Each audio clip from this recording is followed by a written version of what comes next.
Hello, everyone. This is Sherry Greenhouse, Managing Partner of Serum Exchange, and I'd like to welcome you to today's web event where we are going to discuss best practices empowering your call center agents and remote workforce to deliver a great customer experience.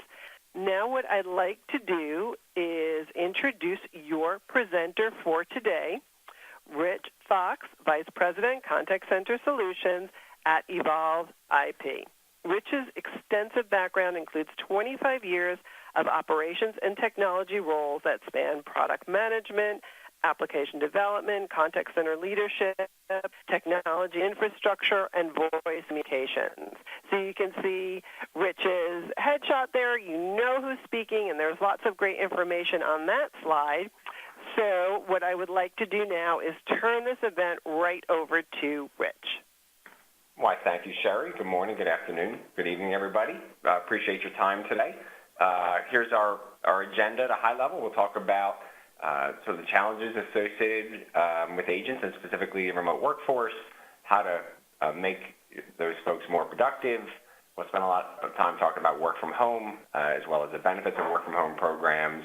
Talk about some of the things you really got to think about when it comes to work from home, based upon my experiences and the experiences of our customers, and then how do you make the most use of that mobile workforce when you can't see them, when they're outside of your purview, so to speak. But let's first just start with some metrics to frame it up. Work from home has been hugely popular in the contact center for years and continues to be one of the key drivers of customers moving to our cloud and to the cloud in general. Unfortunately, a little less than half the contact centers we survey are able to have their agents fully operational from home. We rarely speak to customers who aren't very interested in the ability for their staff to work remotely. Given the demand for work from home today, organizations, when they're evaluating technologies and looking to select new solutions like Evolve IP, they consider sort of a baseline capability that their technology infrastructure absolutely needs to be able to support staff's ability to work from anywhere without any compromises at all. So we continue to see demand. It has been high and continues to grow. Yet at the same time, a lot of organizations struggle to specifically make that happen or have the technology infrastructure that can support it.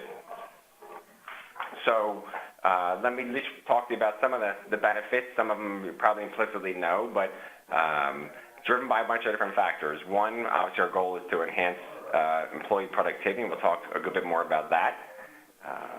Many organizations are trying to reach a broader labor pool to find more qualified staff. Other organizations are looking for a labor pool with a lower cost of living. And other times we see organizations that are trying to expand their hours of operation by adding staff in other time zones to make that happen. We want to increase employee retention due to that improved morale that we'll talk about, as well as the ability to retain qualified employees. Many times an employee's life takes them to another part of the country where the organization doesn't have an office, and they have the right role and the right capabilities. Let them keep on working from wherever their life takes them. We also want to obviously reduce the dreaded call-outs that we all face in the contact center. And we've had several customers that began closing offices to save money and shifting their staff to work remotely. Over time, they became so comfortable with the ability to manage their remote workers that they made that their permanent strategy. One of the nice benefits is the ability to have a more flexible workforce that can hop into the queue, as I like to say, during peak periods or be on call if needed. For some organizations, sort of that being on call is a trade-off for what I consider the privilege of working from home. We'll talk more about that. And a big one for many organizations is having employees that are able to work from anywhere. That is a game changer from a business continuity perspective versus scrambling if and when the crisis evolves or emerges. That's from an employer perspective. From an employee perspective, we got a lot of benefits. So one, instead of being stuck solely into a fixed shift or trying to juggle their life or their shift around the rush hour commute, we're here outside Philadelphia, and it's not a bad one, but we got a lot of people who are fighting that commute every day. if employees can be more flexible with their working hours without that drive time, that's a positive thing for them. I personally love this one because I do a good bit of travel, a good bit in the office, and a good bit from home. I avoid wasting time behind the windshield each day. Plus tolls, plus parking, especially if you're in the city. It was a huge win for folks with a commute, and most everybody's got a commute these days, unless you're super fortunate in that regard. Being able to take that commute out of the day is just one piece of it. What about the ability to have dinner, with the family before hopping back into the queue, or the ability to put the kids to bed before continuing the work day? Those are huge perks for the employee that makes their life, that much, stronger from a work-life balance perspective. And then we all know a happier employee is what we want, and obviously the goal is a happy agent equals a happy customer.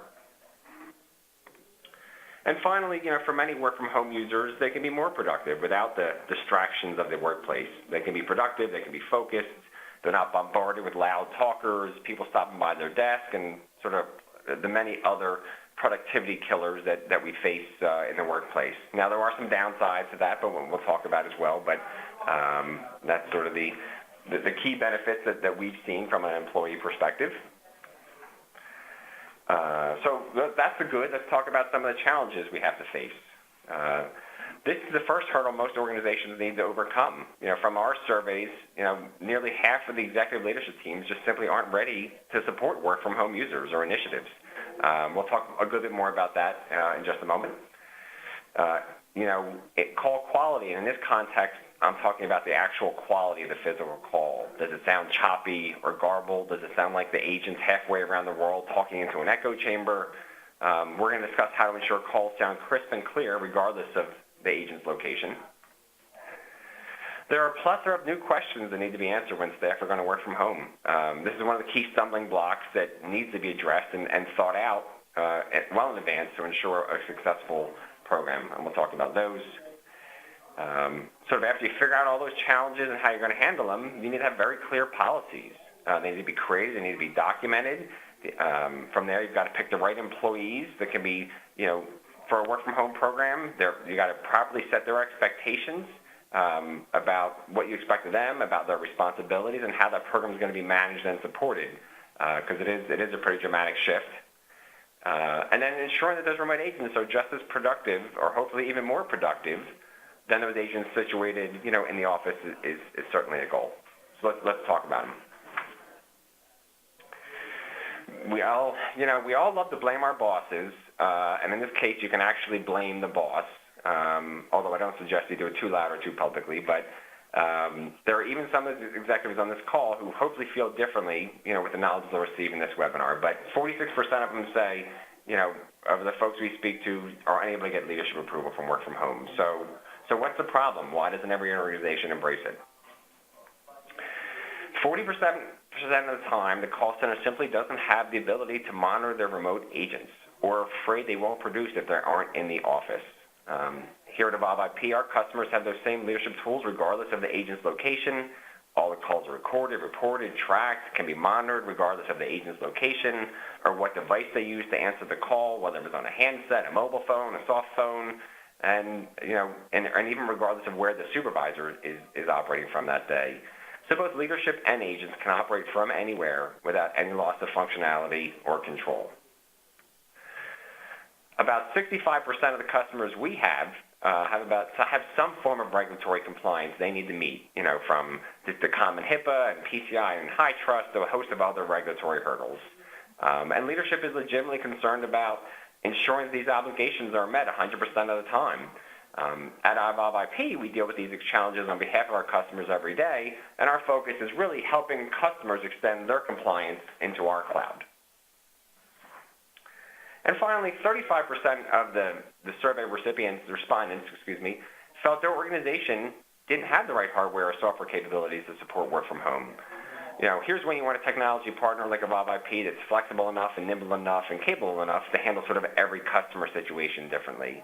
So whether the customer needs help with PBX, with network, with unified communications, we're able to offer our customers sort of customized cloud strategies that meet the needs, uniquely for each group and each person.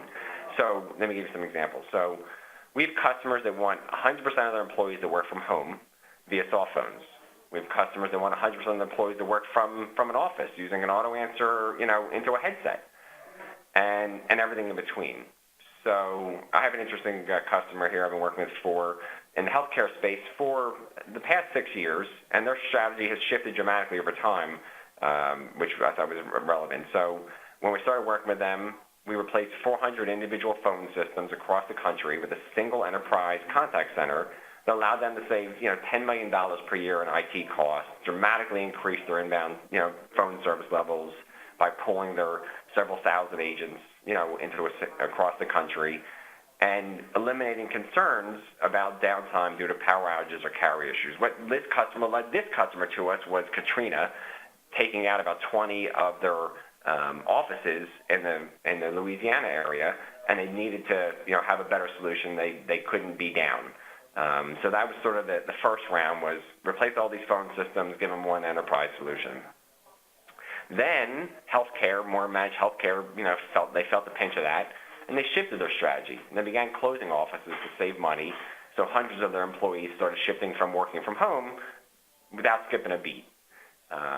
Then they continued to take a beating. So now the next strategy was they were hurting financially. So then they started ramping up their offshoring of calls to various partners to save money. In every instance, as their needs have evolved, we're able to meet those technology needs. So making sure you have a partner that has the right capabilities is certainly a key one. And these are the top three reasons that, why we found leadership are not embracing work from home and how you might overcome them. So what steps, can be taken to address those concerns? There's a lot of other technology enablers that can be used to fill those gaps. So there's a host of quality assurance, quality management tools that can be used to measure agent performance beyond just the usual contact center metrics. Supervisors can listen, they can coach, they can participate in real time regardless of where they are or the agent is operating from. Calls can be recorded for QA purposes along with purpose-built scorecards that measures the agent's progress towards delivering great service. Of course, you also want to measure customer satisfaction via post-call surveys to make sure we're staying in touch with the caller's expectations. Real-time metrics should be available to both leaders and agents that provides multiple levels of alerting to ensure that everybody's focused in on the right customer experience metrics at all the time. By establishing system-wide thresholds for alerts, all staff can be prompted to take action at the appropriate time, regardless of where they might be operating from. And, one of the challenges we'll talk about is remote workers introduces some new morale challenges for those folks that need to be addressed. So in order to be successful, organizations need to recognize and embrace that those folks need to be treated differently to help bridge that geography and distance gap. We'll talk a bit more about this later, but from a technology perspective, unified communications tools offer instant messaging, real-time presence, group video calling, instant desktop sharing, which can all be used to foster a feeling of belonging to the organization when face-to-face communications, is no longer the norm. And then finally, many organizations have inefficient workflow processes that become exacerbated when staff are no longer physically in the same office. So they're often manual processes, there's sticky notes being passed around, there's email-based processes or some other not robust way to operate, which it can't be supported when people aren't physically, in proximity to one another. So one way to overcome those inefficiencies is to track them systematically to ensure that nothing falls through the cracks. So if an employee calls out sick, any supervisor can review the callbacks that agent had scheduled for the day and handle them directly or reassign them to another member of the team. If a caller needs a supervisor's help, those interactions can be delegated systematically directly to a supervisor, and a supervisor can even turn an inbound call into a new queue interaction that results in an outbound call to the customer by the next available agent.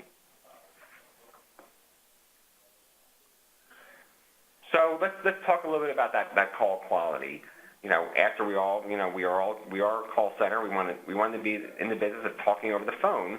But of course, we need quality calls that keeps our customer satisfaction high. And again, we're talking about the physical call quality, not the quality of service the agent delivers, but the quality of the voice connection between the caller and members of your organization. This is one of the overlooked things that a lot of companies need to spend more time thinking about. But the good news is that mobile phones have become so ubiquitous in today's society that we're all kind of used to the fact that calls may be choppy or garbled, or I may be moving, I'm in a bad connection, or moving between towers, and we're kind of used to that. So it's that quality we're talking about. But the good news is that sort of lowered the bar of expectations, that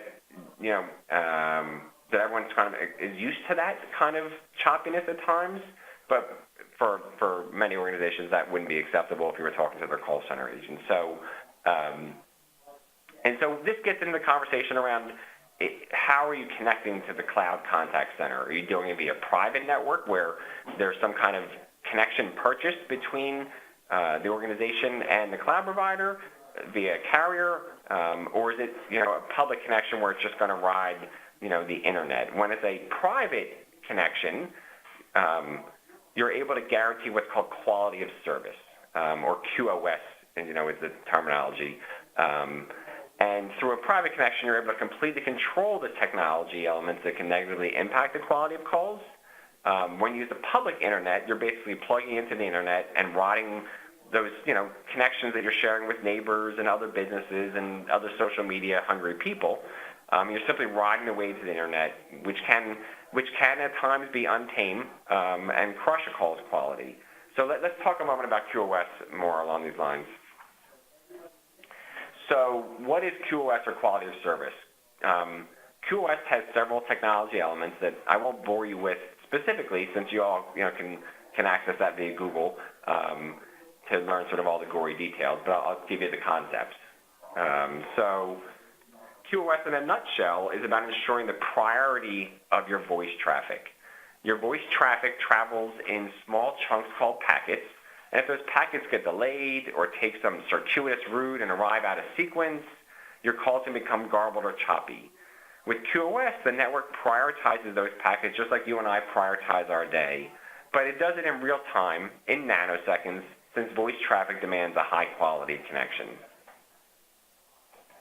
The network that's handling your voice packets needs to have intelligence to give those packets priority over others that can be delayed.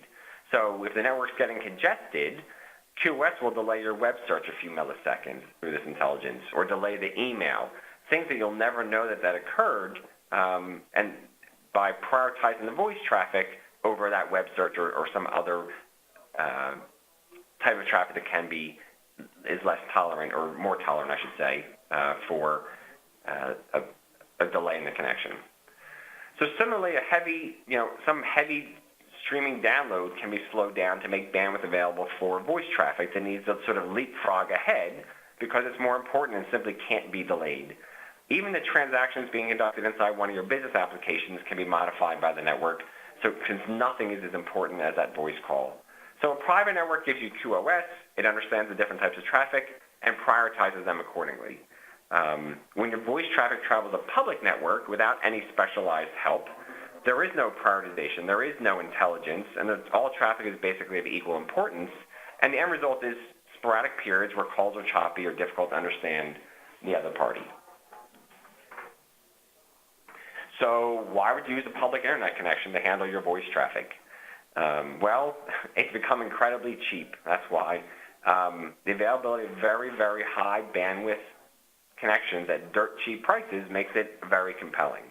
So private networks cost more money for much less bandwidth, but you can control them and apply the intelligence. So this is a little bit of the challenge of the industry here. So why you can't get QoS over the internet?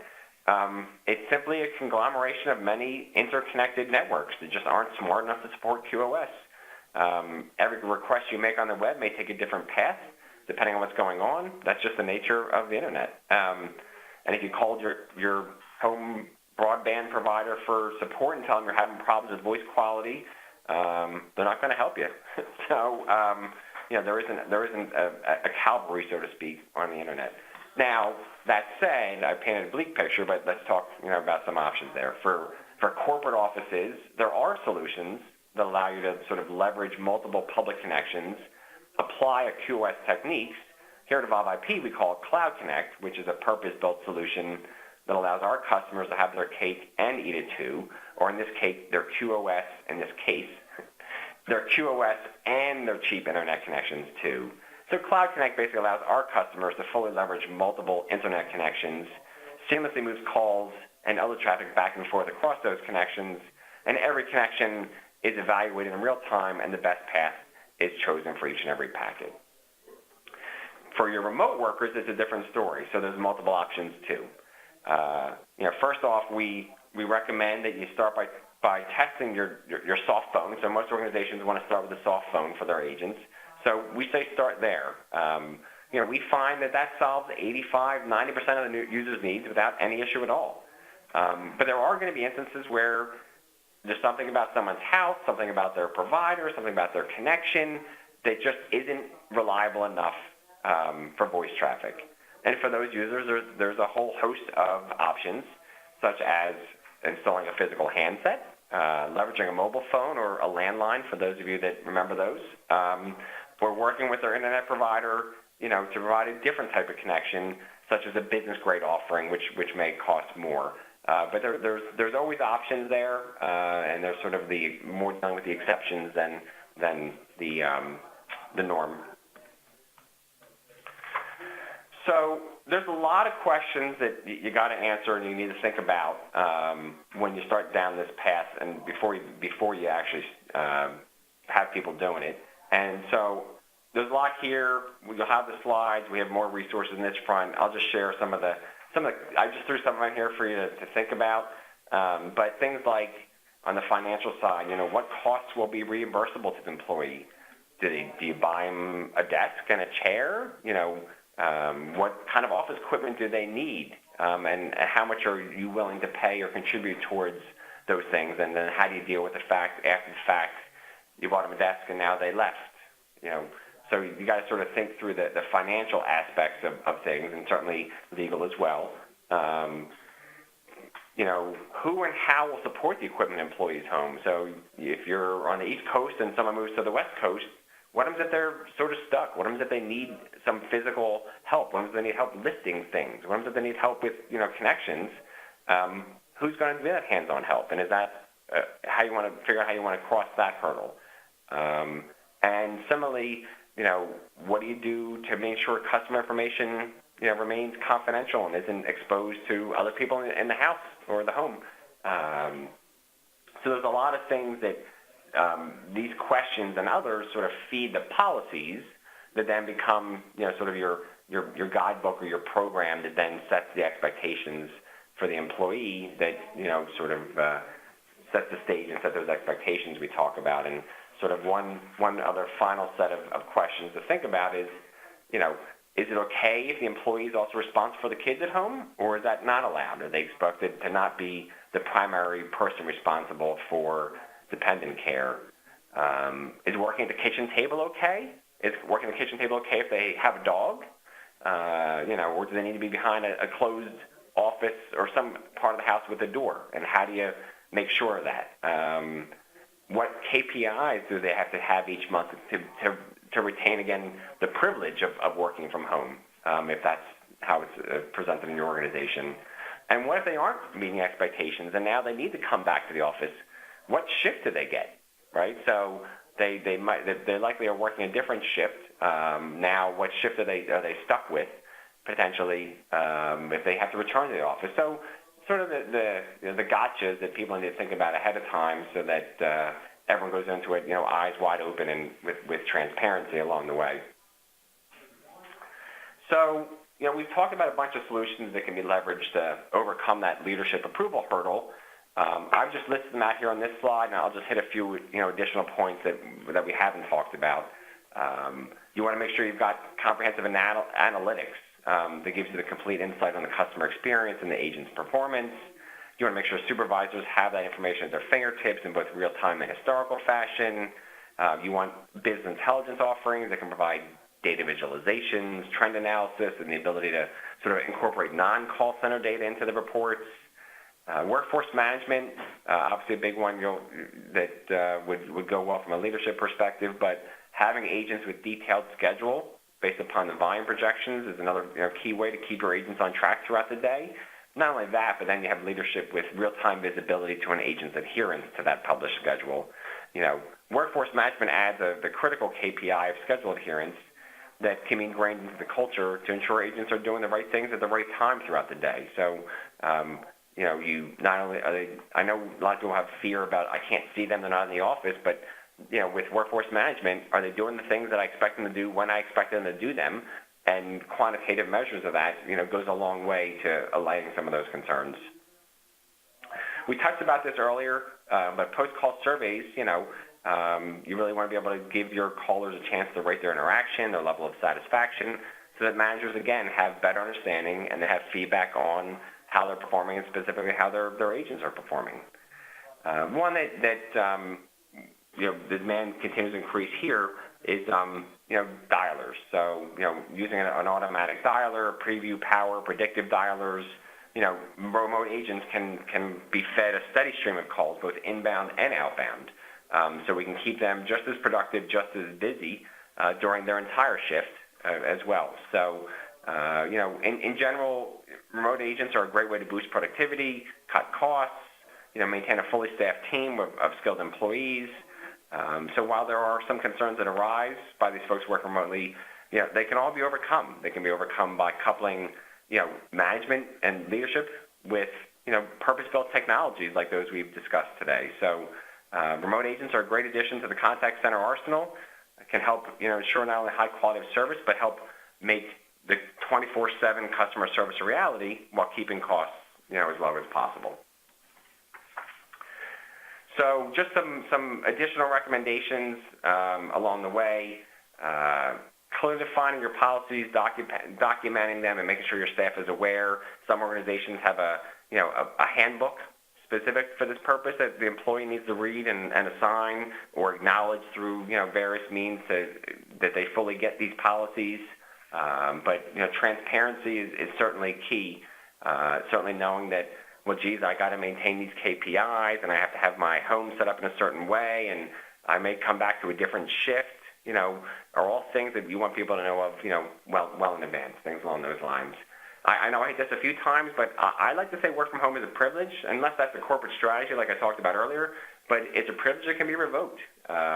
If I hear the dog barking on a call recording, repeatedly, or I hear the lawn being cut or something along those lines, maybe it's not a fit, or maybe we need to find ways around those things. One thing that a lot of organizations that I've worked with have found is that sort of flex staffing, so having at-home workers that can be on call as needed. So we might need you between 7 and 9 tonight. We need you to be on call, and we'll let you know if we need you. If so, you'd be ready to hop in the queue, on a moment's notice. Is sort of one of those, it's a double-edged sword. You get to work from home, but we need some flexibility from you as well. Similar to my other conversation, well, what happens if you ask them to be on call and and they stay home from 7 to 9 and you don't need them? Are you paying them? How are you dealing with those kinds of questions that'll come up? Those people work from home, they are disconnected from everybody else. So creating a sort of an at-home community to maintain those connections, to use those technology tools to bridge the gaps through unified communications and collaboration and others that I can lean on, it goes a long way to sort of, when I don't have the buzz and excitement of me, being physically in the office, how do you bridge that gap? Along those same lines, leaders have to take a concerted effort along those lines to do things like regular video calls with them, engaging them in the team meetings and not neglecting those that are there may be 8 people in the room and 2 on the phone, and making sure that the people on the phone are able to participate, that they're sharing screens, that they can hear the people that are speaking, or the questions are being repeated, those kinds of things, because a lot of people work from home and then feel like they're disconnected because they're sort of forgotten about in those kinds of contexts, whether it's a team meeting, whether it's a company town hall, a departmental town hall, having them engaged. Leveraging the tools we talked about, and keeping a real close eye. I know we all do a good job of managing our metrics, but really, putting an extra level of effort into managing the KPIs, the trends, the QA of those customer interactions to look for those signs where people may be sort of slipping, in that regard. And then, of course, always getting feedback from the agents, from the teams that support them, from customers and supervisors to make sure that we're staying on track and looking for ways that we can always plan, do, check, act, and get better with what over time. And I can't stress it enough. Just it's the communication. So could have the best technology and the best staff, but wrong expectations, not transparent, and not well communicated, and the thing gets a bad rap. So that's sort of a generic one that goes in many contexts, but over communicate in this regard. So I think that was it for me, Sherry. Well, thank you, Rich. And we do have some questions that have come in. Just as a reminder, and I'm just going to grab this ball back so you can also see the questions as they come in.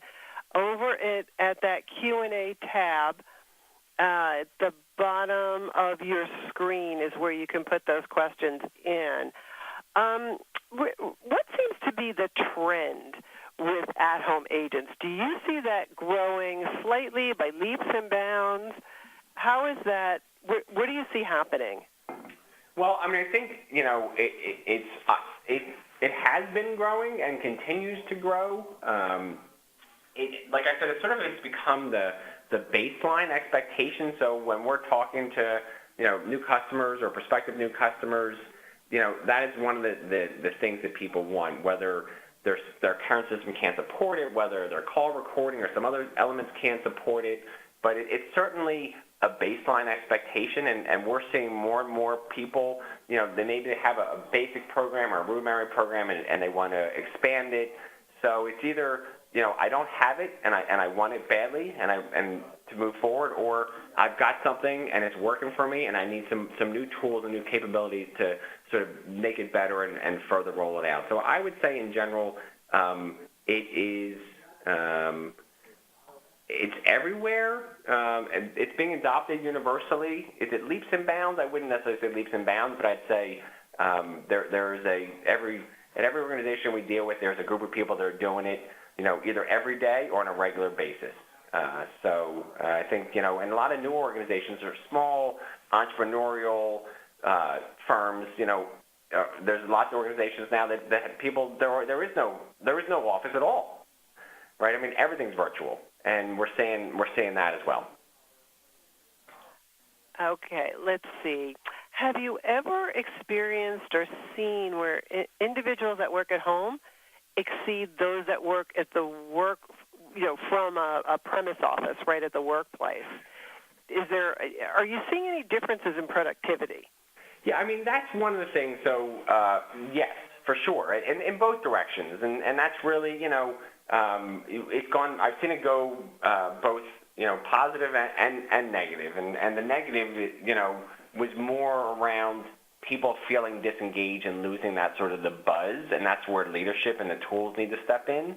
But certainly there are a lot of people that work better without that distractions. I even walk around our office here, and how many people put on headsets? How many people don't want to be interrupted? How many people want to be able to sort of be heads down and work without others around them? So I've seen it go both ways. I think some organizations have even gone so far as to do some kinds of like personality profiles and things along those lines to find the right people. That's a little bit harder, but I would say in general we've had customers that usually once they roll out, they don't go backwards. They only go forward. They bring on more people. They expand the program to other offices, other locations. So, it definitely is overall, very much a positive. Are most of those work at home, are they part-time or full-time?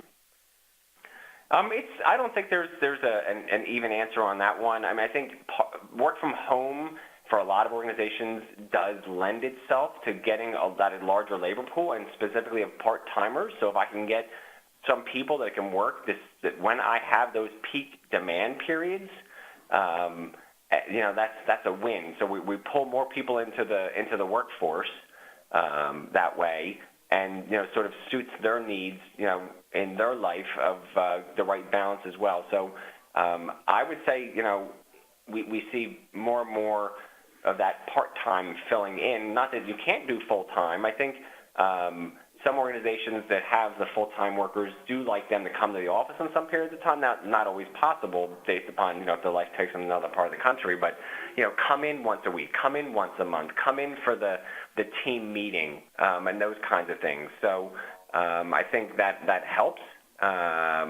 But it's certainly a much stronger balance between part-time and full-time when you talk about work from home. And I'm wondering if maybe looking at some kind of metrics or reporting, what kind of KPIs, maybe if they're working 4 hours a day, it's a concentrated, they're dedicated, this is their 4 hours, and very productive for those 4 hours rather than 7 or 8 hours, and there's other types of things, as you were mentioning in the office, that can distract them. So, going back again to the reporting, what kind of reporting should managers be looking at if for work-at-home agents? Are there particular KPIs that are more relevant when you're using work-at-home, or any metrics? What do you think around that area?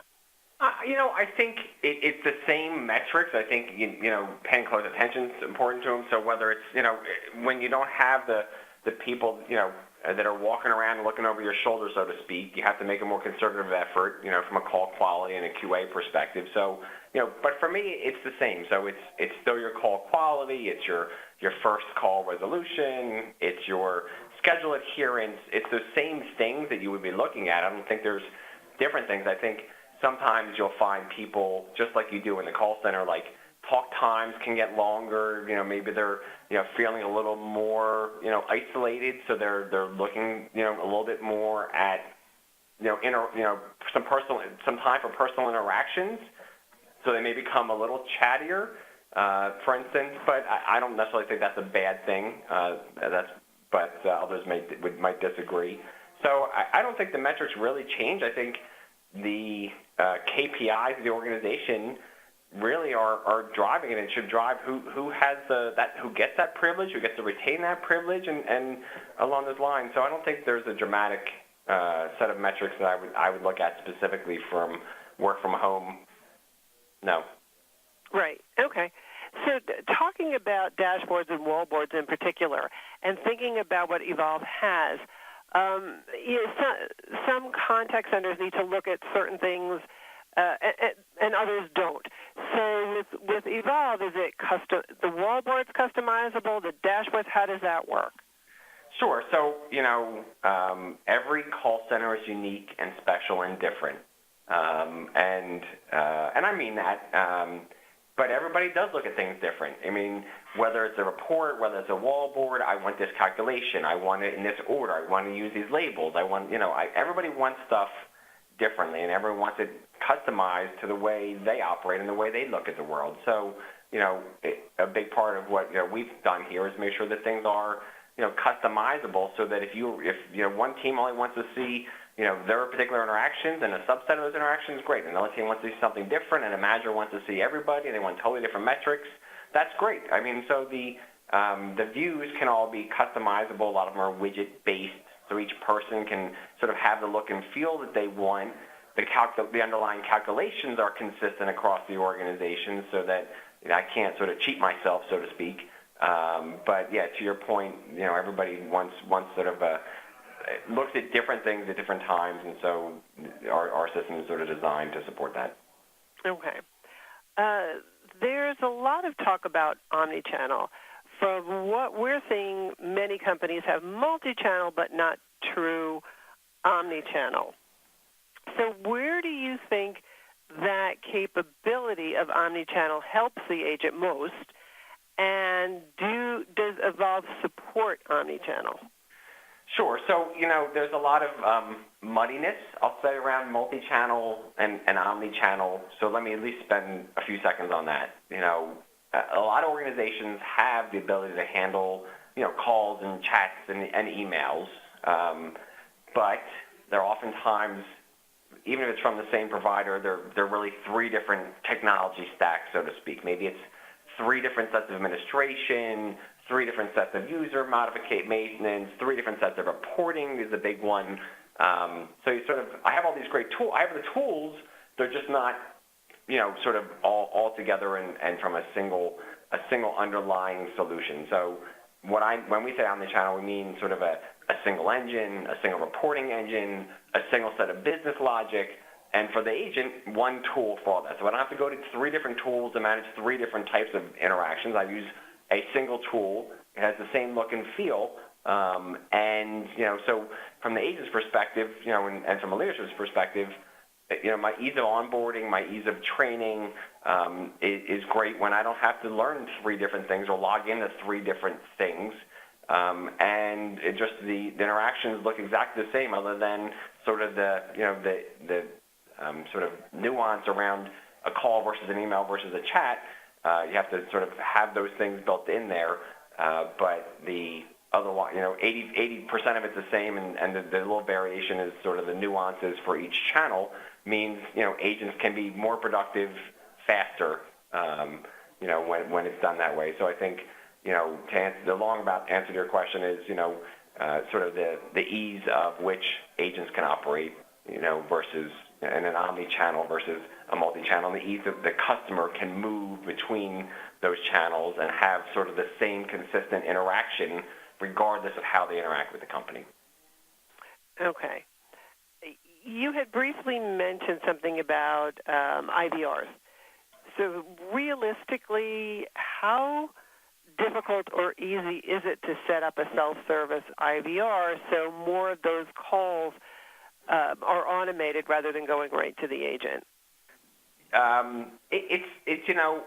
I like to say it's a blank canvas, right? So, if I say to people, if you can dream it up, I can build it. It's not a problem. And then, sort of maybe the knee-jerk reaction sounds like from the question is, well, geez, how long is that going to take, or how much is that going to cost me? And with today's tools, I'll say the long pole in the tent. So generally speaking, when we're talking self-service IVR, that means the call is interacting with the phone system, but then getting information like transaction status or their account balance or requesting documentation to be sent to them. That element requires the phone system to be able to talk to the business application that is housing all that information and performing those transactions. So I would say in general, for many organizations, a little bit more of the challenge is not the phone system side of it. It's the making that information available to the phone system in a way that enables it. From a technology perspective, I generally, when it comes to IVR, I spend more time designing Visio call flows. It takes longer to design the call flows of the customer than it does for somebody to actually build, and implement the actual, call flow. So the answer to your question is, if you can dream it, it can be built. There's a big sort of, constraint or dependency on the customer's ability to expose that data to the phone system. And then in our world, it's, it is a Visio-like interface. So once you sort of have the logic defined, actually dragging and dropping and connecting up the nodes, so to speak, is a relatively minor task. Okay. This question just came in pretty specific. They have about 100 call center agents, and 40 are staffed at any one time. You mentioned your contact center technology integrates with unified communications and a hosted phone system. So for this particular company, what do you think is the best way to maximize their resources? That's a common one, right? So a lot of customers want to work 24/7. You obviously have multiple shifts. You don't have all the people in the office at the same time. So a couple answers to that, maximize resources, minimize costs. One, people don't have to have assigned desks. So one thing that we are seeing more and more of is, no, people don't have an assigned desk. I come in, I sit in an available seat, I tell the phone system who I am, and that phone takes on my persona. So it's everything from my speed dials and my reporting, everything is linked to me now that I sat at that phone. The next person comes in for the next shift, they tell the phone that they're there, and it takes on their persona. So it really doesn't matter, which desk I sit at. So from a cost perspective, you save money not only from the phone system, but from physical facilities because you just have those shared desks. From a contact center perspective, similarly, licensing things from a concurrency basis means you only need, if you have 100 agents and no more than 40 staff, then you don't need 100 licenses. You need, 40 licenses. So going with sort of what we call open seating, as well as sort of the multiple shifts, is really the way that companies are doing that now, and it is much more cost effective. Okay. All right. Good. Thank you. And before we wrap up, just what would you like everyone to remember? What's the most important things to think about? Well, I know I said it a bunch.